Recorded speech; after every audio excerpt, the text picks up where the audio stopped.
આગાહી। આજે કચ્છ, સુરેન્દ્રનગર અને રાજકોટમાં ઓરેન્જ એલર્ટ। ગીર સોમનાથ, દીવ, દ્વારકા, પોરબંદર, અમરેલી, બોટાદમાં યલો એલર્ટ। બનાસકાંઠા, પાટણ, અમદાવાદ, ગાંધીનગર અને વડોદરામાં યલો એલર્ટ। આગામી 3 દિવસ મહત્તમ તાપમાનમાં ઘટાડો થશે। પવનની દિશા બદલાતા 2 થી 4 ડિગ્રી તાપમાન घटશે। थोड़ा सा राइजिंग रहना चाहिए कुछ जगह पे, और कल से ग्रेजुअली 2 से 4 डिग्री मैक्सिमम टेम्परेचर में फॉल आने की उम्मीद है अगले 3 दिन तक। उसके बाद फिर कोई विशेष बदलाव नहीं है, मतलब कि जो हीट वेव कंडीशंस हैं वो डे 1 और डे 2 में ही रह सकती हैं। उसको देखते हुए हमने आज सौराष्ट्र कच्छ में ऑरेंज अलर्ट के साथ रखा है हीट वेव, और कल हमने येलो अलर्ट के साथ सौराष्ट्र कच्छ में हीट वेव रखा है। ऑरेंज है उसमें कच्छ है, सुरेंद्रनगर, राजकोट है। इसके अलावा तो येलो अलर्ट में है पोरबंदर है, द्वारका है, अमरेली है और बोटाड है। इसी के साथ ही गुजरात रीजन में पाटन है, अमार और बनासकांठा है, अहमदाबाद, गांधीनगर, बड़ौदा। आज डे 1 के लिए हम येलो अलर्ट रख रहे हैं। जो मैक्सिमम टेम्परेचर की उम्मीद कर सकते हैं अहमदाबाद का 44 से 45 के बीच में, और गांधीनगर का भी 44 के आसपास रहेगा। तो राज्य में गर्मी पारो छटक्यो है। अमदावाद में गर्मी पारो 44 डिग्री ने पार पहुंचे है। अमदावाद में सौथी वधु 44.1 डिग्री तापमान नोंधायु है। गांधीनगर में 43.8 डिग्री तापमान नोंधायु। अमरेली, राजकोट और सुरेन्द्रनगर में पण पारो 43 डिग्री ने पार पहुंच्यो है।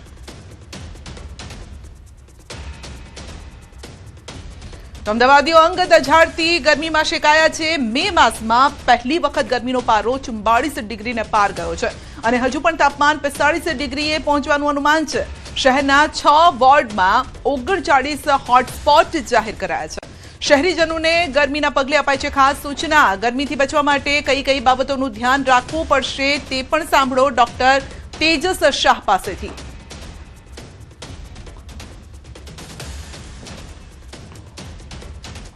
આપણને જે અનુમાન મળેલું છે એ પ્રમાણે આજે ને આવતીકાલે એટલે કે 15મી મે સુધી હીટવેવનું અનુમાન છે, અને ત્યારબાદ યલો એલર્ટ છે એટલે ગરમીના પ્રમાણમાં ત્યારબાદ 2 થી 2 ડિગ્રી જેટલો ફરક પડશે। એટલે કોર્પોરેશન દ્વારા અગાઉ પણ 15/5 સુધી ઓરેન્જ એલર્ટ છે એ પ્રમાણેની જાહેરાત કરવામાં આવી હતી। કોર્પોરેશન દ્વારા અલગ અલગ વ્યવસ્થા કરવામાં આવી છે કે જેમ કે એએમટીએસ બસ સ્ટેશનો પર, બીઆરટીએસ સ્ટેશનો પર, તમામ ગાર્ડનમાં પીવાના પાણીની વ્યવસ્થા, તમામ અર્બન હેલ્થ સેન્ટરો, કોમ્યુનિટી હેલ્થ સેન્ટરોમાં ઓઆરએસની વ્યવસ્થા, વધુમાં જે અમારી જનરલ હોસ્પિટલો છે ત્યાં પણ ઓઆરએસ અને જે હીટ રિલેટેડ ઇલનેસના દર્દીઓ માટે અલાયદા બેડની વ્યવસ્થા કરવામાં આવી છે। સો કોઈપણ પ્રકારની પરિસ્થિતિને પહોંચી વળવા માટે કોર્પોરેશન તૈયાર છે, પણ આ તબક્કે લોકોએ પણ ખાસ ધ્યાન રાખવાની જરૂર છે કે જે સતત છેલ્લા કેટલાય અઠવાડિયાઓથી ઓરેન્જ અને યલો એલર્ટ ચાલ્યું આવે છે, તો બપોરે 12 થી 4 ખાસ કરીને બહાર ન નીકળવું જોઈએ। ખાસ કરીને વૃદ્ધો, સગર્ભા સ્ત્રીઓ, બાળકોનું ધ્યાન રાખવું જોઈએ। અને જે લોકો વ્યવસાય આપવાની બાબતમાં સંકળાયેલા જેમ કે બિલ્ડર્સ છે, ઇન્ડસ્ટ્રીયાલિસ્ટ છે, એમને પોતાના જે નીચે કામ કરતા જે લેબરર્સ છે એમનું ખાસ ધ્યાન રાખવાની જરૂર છે આ તબક્કે। અને આ જ વ્યવસ્થા છે કે હવે કદાચ આગામી 3-1 દિવસમાં હીટવેવની પરિસ્થિતિ ઓછી થાય અને ટેમ્પરેચર ઓછું થવાની પણ શક્યતા રહેલી છે। સર, મહાનગરપાલિકા દ્વારા એક આયોજન કરાયું છે કે આગામી દિવસોમાં પણ કઈ રીતનું શહેરનું ટેમ્પરેચર રહેશે, કયા વોર્ડમાં કેવું ટેમ્પરેચર રહેશે તે પ્રકારની વ્યવસ્થા કરાઈ છે। એ આખી વ્યવસ્થા શું છે? હોટસ્પોટ જાહેર કરવામાં આવ્યો છે, આજે 39 હોટસ્પોટ જાહેર કર્યા છે। એ આખી સિસ્ટમ શું છે? અમદાવાદીઓ કઈ રીતે એનો લાભ લઈ શકે, ખ્યાલ આવી શકે કે આ વિસ્તાર આ વખતે ગરમ રહેવાનો છે? QR કોડ સિસ્ટમ ચાલુ કરવામાં આવેલી છે કે જેમ કે આપ અહીંયા જોઈ શકો છો કે કોઈપણ વ્યક્તિ જે QR કોડની મદદથી સ્કેન કરીને કયા વિસ્તારમાં કેટલું મેક્સિમમ ટેમ્પરેચર રહેવાનું છે તેનું જાણકારી લઈ શકે। આ રીતે એક વેબસાઇટ લિંક નક્કી કરવામાં આવેલી છે અને એના QR કોડ પણ નક્કી કરવામાં આવે છે। આપણે એને પેઇંગ કર્યું તો આપણા કરંટ એરિયામાં, ધારો કે આપણે અહીંયા ગીતા મંદિર છે તો ગીતા મંદિરમાં મેક્સિમમ ટેમ્પરેચર કેટલું રહેવાનું છે તે ઝૂમ કરીને મળશે। એટલે અહીંયા આપણે જોઈ શકીએ છીએ કે જે તે પર્ટિક્યુલર લોકેશન હોય ત્યાં મેક્સિમમ ટેમ્પરેચર અહીંયા 39.4 હોય, એવી રીતે કોઈ બીજું લોકેશન હોય ત્યાં 40.5 દાણી લીમડામાં છે। દરેક લોકેશન પર કેટલું મેક્સિમમ ટેમ્પરેચર રહેવાનું છે એ રીતે હોટસ્પોટ એરિયા પણ નક્કી કરવામાં આવે છે।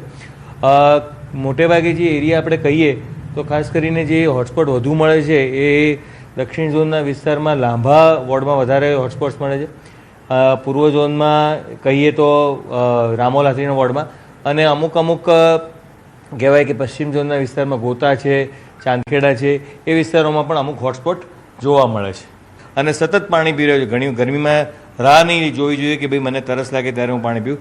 દર અડધો કલાકે પાણી પીવો, જોડે પાણી રાખો અને ડાયરેક્ટ તડકાના એક્સપોઝરમાં બિલકુલ ન રહેવું જોઈએ.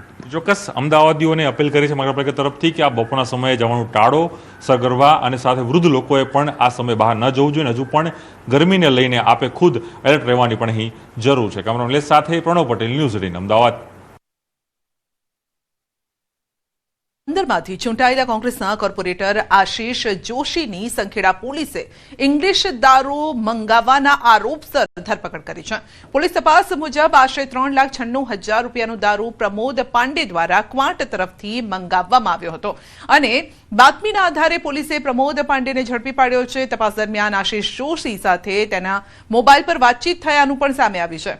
આશીષ અમદાવાદ ભાગી જવાના પ્રયાસમાં હોવાની માહિતી મળતા તેની અટકાયત કરવામાં આવી. જો કે આ સમગ્ર મામલે પૂર્વ વિપક્ષ નેતાઓ અને સ્થાનિકોમાં આશીષ જોશી સામે કિન્નાખોરી કરવામાં આવી હોવાના આક્ષેપ પણ થઈ રહ્યા છે. નગરસેવકને ખોટી કિન્નાખોરી રાખી બનાવટી કેસ દાખલ કરી જે પ્રકારનું કૃત્ય કરવામાં આવ્યું છે અને ગઈકાલે જ્યારે એ પોતાના પત્નીને એરપોર્ટ છોડવા જતા હતા, એમની દીકરીની હાલત ગંભીર છે માટે એ ઇમરજન્સીમાં પોતાના પત્નીને એરપોર્ટ છોડવા જતા હતા. રામોર પોલીસ દ્વારા એમની ધરપકડ કરી અને સંખેડા પોલીસ ત્યાં કઈ રીતે રોબિનહુડની જેમ પ્રગટ થઈ, આવા રીતે તો આ લોકો બુટલેગરોને પકડવા તો એક્ટિવ થતા નથી. ધરપકડ તો કરી, પણ ધરપકડ કરતા પહેલા કાયદામાં જોગવાઈ એવી છે કે એની સંપૂર્ણ તપાસ થઈ જોઈએ. જે વિસ્તારમાં આશીષ જોશી રહે છે એના આખા વિસ્તારમાં જઈને પૂછો કે દારૂનો દૂર દૂર સુધી એનું કોઈ કનેક્શન છે. નેતાઓ કે અને પ્રેશર કરે એટલે ધરપકડ કરવાની, ખોટા કેસો કરવાના. આ દારૂના કેસમાં ફસાવવામાં આવ્યા છે એ આપ સૌ જાણો છો. એ તદ્દન પાયાની વાત છે. કોઈ પણ રાજકીય નેતા જ્યારે કોંગ્રેસ છોડી ભાજપમાં જાય છે ત્યારે ભાજપને સારા લાગે છે અને જ્યારે ભાજપ છોડીને કોંગ્રેસમાં આવે છે ત્યારે એમને બધાને ખૂચે છે. આશીષભાઈ જોશીની પૂછપરછ કરવામાં આવેલી હતી અને તેમના પ્રથમ પ્રમોદ પંચનારાયણ પાંડે સાથે કોન્ટેક્ટ કોલ થયેલ હતા તે જણાવેલ હતું. તે આધારે ગઈકાલ દિવસથી અમારી એક ટીમ આ આરોપી આશીષભાઈ જોશીને ધરપકડ માટે વડોદરા શહેર ખાતે મોકલવામાં આવેલ હતા. અમદાવાદ શહેર તરફ નાસ્તો હોય એમને પકડવા માટે ટીમે તેમનો પીછો કરેલ અને અમદાવાદ ખાતે રામોર પોલીસ સ્ટેશન હદ વિસ્તારમાં તેમને પકડી પાડવામાં આવેલ. વડોદરાના કોર્પોરેટર આશીષ જોશીની ધરપકડ બાદ રાજકારણ ગરમાયું છે. આ કેસમાં વાઘોડિયાના પૂર્વ ધારાસભ્ય મધુ શ્રીવાસ્તવ અને વડોદરા શહેર કોંગ્રેસ પ્રમુખ અને કોંગ્રેસના અગ્રણીઓ વકીલ સાથે સંખેડા પહોંચ્યા. ભાજપના લોકો સત્તાનો દુરુપયોગ કરતા હોવાનો આક્ષેપ લગાવ્યો. આવી કિન્નાખોરી રાખનારા જે બી હોય, ભાજપના ખાંડિયા હોય કે ભાજપના હોય, કાન ખોલીને સાંભળી લેજો. ટૂંક સમયમાં તમારા આવા દિવસ આવી રહ્યા છે. તમે અમારું કશું નહીં બગાડી શકો, અમે તમારું બધું બગાડી શકો. તમે કરપ્શન કર્યું છે, તમે ભ્રષ્ટાચાર કર્યો છે, તમે કોને કોને લઈને ફરતા હતા, શું છે એ બધા પડદા ફાસ નહીં કરવાના છે. પણ જે રીતે ચાલુ ચૂંટણીમાં જે સંખેડામાં એક પોલીસ કેસ કરવામાં આવ્યો કે જે બુટલેગર છે એને આશીષભાઈનું નામ આપ્યું અને એના બેઝ પર એમની પર જે આ ખોટી રીતે આખી પોલીસ ફરજ ઊભી કરવામાં આવી છે એને સખત સદામાં વખોડીએ છીએ.